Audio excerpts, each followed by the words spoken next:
true, it's real. I hear it. I understand your passion for the sport. October Red, and this is very first time I'm getting to speak with Don Charles. We spoke several times off camera, Correct, yeah. but this is the first time you're a guest, so a warm welcome to you, Don. Thank you for having me on your platform. The pleasure is all mine.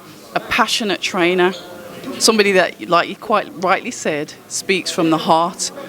What does it mean to you to be training Daniel Dubois for this fight? Means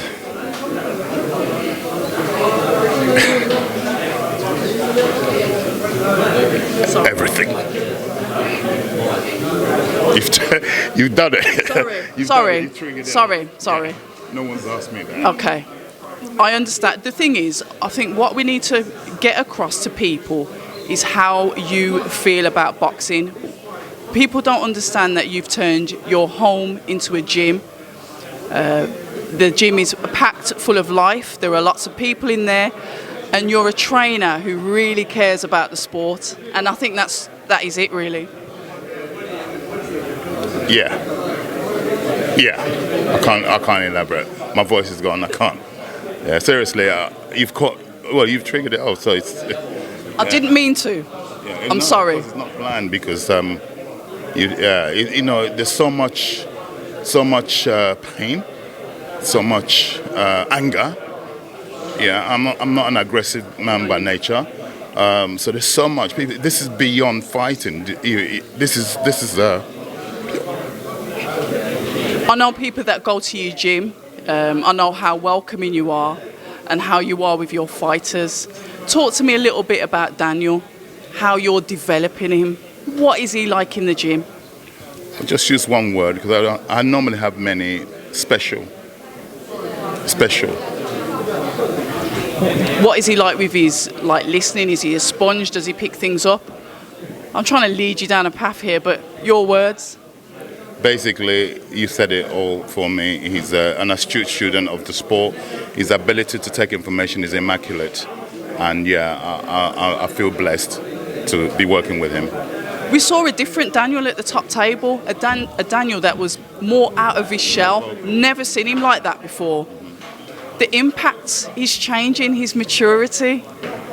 Yeah, absolutely. Like I'm a father, I have a son, so I'm a natural father. And all my boxers, anybody who's worked with me, they'll tell you I'm like a father to them. And that's one of my assets, one of my skills is to father these boys. Daniel's skill then, you've taken on a fighter that's obviously had a trainer before. I think he's been through a couple of trainers. What is it? Why did he choose you, Don? Why? God put us together. Yeah? God put us together. And he's had previous trainers. Yes, he has. And they've done, in my opinion, I'm a trainer. He came with a very good foundation. They've done immaculate jobs. It's not because they're bad trainers why he left. No, it's just God's work. This is the way it was written. It's already been written. Yeah. So therefore, that's yeah. Daniel's known as a heavy hitter. We know what Usyk's like. You study boxing yourself. Usyk is somebody that's quick on his feet, likes to throw out plenty of shots, and keep the opponent thinking. I know you can't give away game plans, but the key is to being able to hit him and pin him down. Yeah, I've got enough experience, and I happen to have worked with 4 southpaws in my career as a coach, so I know all their characteristics. And he's not actually the worst southpaw you could face, Usyk. No, he's not. Yeah, the public have bought. I'm not trying to have a go at the public, but sometimes I want to. They've made this guy out to be some invincible character who, I've studied him, is exceptionally very, very good. Yes, I think Johnny Nelson actually alluded to a point that he said this guy, he used the word average, and he was persecuted for that sentence. He was. Right? I back him up because I've watched this guy. God gave us all our own mind and eyes to see. I'm not just going to go by what the general public are saying. I have my own mind to assess. And I've assessed him. Yes, he's very, very good. He's exceptionally very good. But he's a human being. Like I said, breathes oxygen. We believe we've made provisions to be able to deal with what he brings. Has he made provisions for what my boy is bringing? I don't believe so. I haven't seen it yet.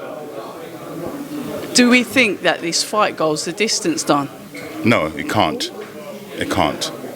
In our favour, it can't. Points decisions obviously they can be quite controversial. He's in Poland. We've got the home crowd. I understand why you're saying that we can't. We can't afford to. We don't have that liberty. We can't afford to. We know exactly. We're going into this with our eyes open. There is no being naive. We have to be the judge and the jury in this particular fight, yes. The public, basing on probabilities, they've made the assumption that not that Daniel Dubois is a walkover, but they're more or less saying that he's only got a puncher's chance. What would you say to the public that makes that assumption about Daniel? Yeah, based on what they've already witnessed, I understand their stance. They've got freedom to say what they've seen. They based it on what they've seen so far. But I can assure the public he's got more than a punch. I used to be one of those. I'm not a hypocrite.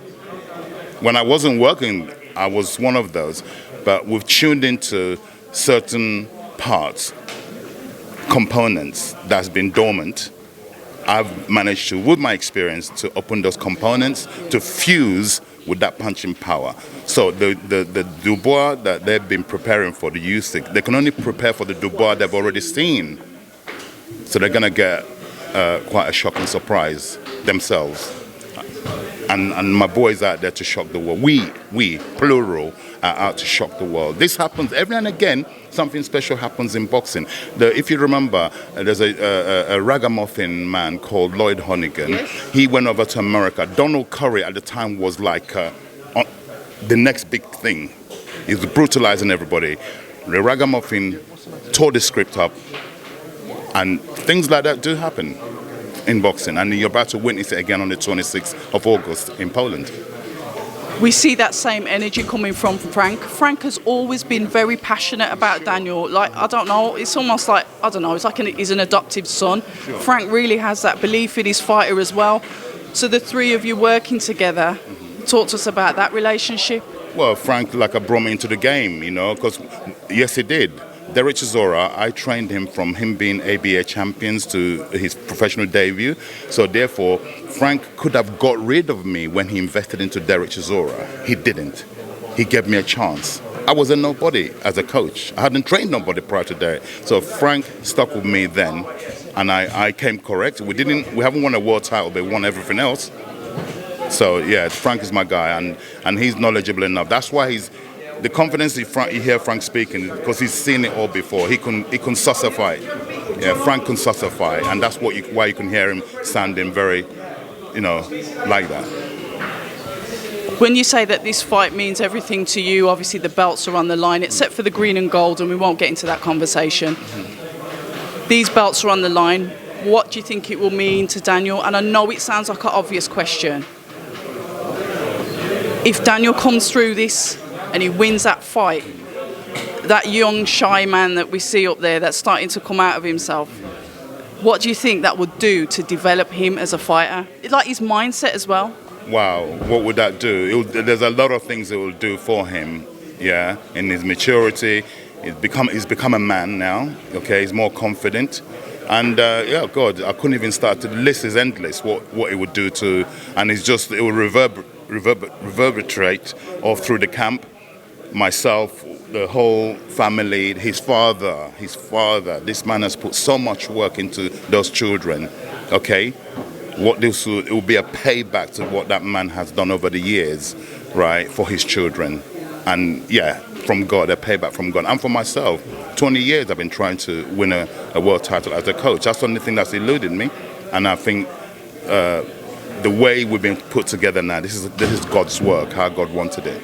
I didn't see it in the past. I accept it and I see it now. I understand. They say everything for a reason and nothing before its time. Don, it's been an absolute pleasure speaking to you. Hopefully I'll be down your gym again and we can sit down and talk again. But listen, all the best, August the 26th. Unfortunately, I won't be there, but I'll definitely be watching it on TV. My pleasure, and thanks for choking me up. It's dried up now. Hi, and thank you for watching October Red Boxing. Like, subscribe, and tap the bell for notifications. You can also find us on Instagram at October Red Boxing and on Twitter, October Red UK. And remember, at October Red, we stay ready.